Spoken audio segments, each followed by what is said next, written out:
Tinawag naman ng Malacanang na fake news peddler si Attorney Harry Roque.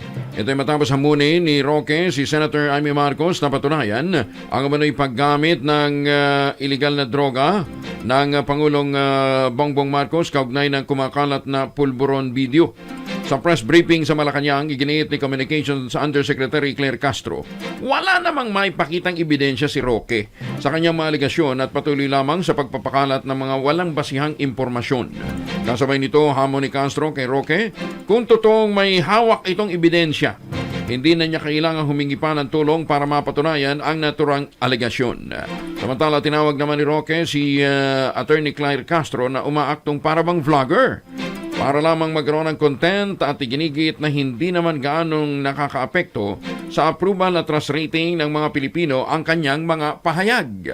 Patutsada pa ni Roque kay Attorney Claire, habang nananatili itong spokesperson ng administrasyon, bababa lalo ang approval at trust rating ng Pangulo.